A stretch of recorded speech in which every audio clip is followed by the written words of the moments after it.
provider and prayerful.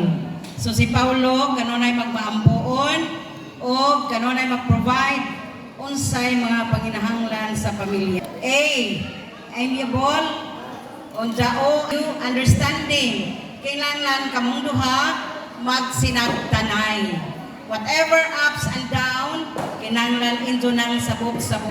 Kung mag-away, dili magbuwagay o kwarto, kay kanay tendency nga magkabuwag.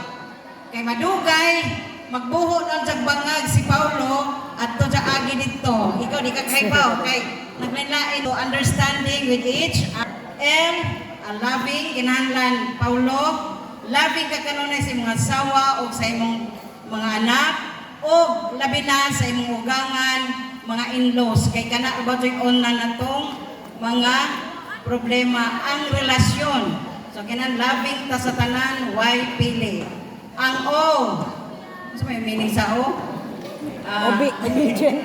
Obedient kanunay sa pamilya or sa bisan kinsa, obedient ka ni Jinan. Yes. Kay aron why gubot. Dili parehas kapitan sa pinit kamayon nga ma'am. Dito ko magpa-under sa mga asawa. Kung saan man ka, inigingon ni Jag, panlaba, Tonyo! Hindi mo Jag, hay may sabon! Dito ko na sa pa-under. Pagdungagan Tonyo, hay bukas! So dili inana ang atong relasyon. Kinahanglan naata kanunay sa pag sinabtan na ito. Then arita nga ni Jinan. J. Joyful. Kanunay dyan ka magrosaryo day. Diyan ba dyan? Joyful mystery. Pil na diha. Saturday. So kanunay ka. Pray the rosary every day. Kaya mga ko dyan ay gibilin sa mga bilin sa Fatima. Sa tulog ka bata. Nga pray the rosary every day. To obtain peace in the world. So, og sa tibuok pamilya, sa atong komunidad. Ang E, enthusiastic ka kanunay. Daw, di ta magluja-luja sa atong pag-asawa. Kinahanglan energetic ta kanunay. Bisag ka po, ipakita nga murag nagmahal gyapon ka ni Paulo. Then, ang A, ang N. Ang A pa. Kung sa manini, double. Jean, tapos Ann. Ang Jean. Ang A, pareha mo, amiable. Then Ena. N. And nice and never give up whatever ups and downs in life. So ano yung ibilin ninyo?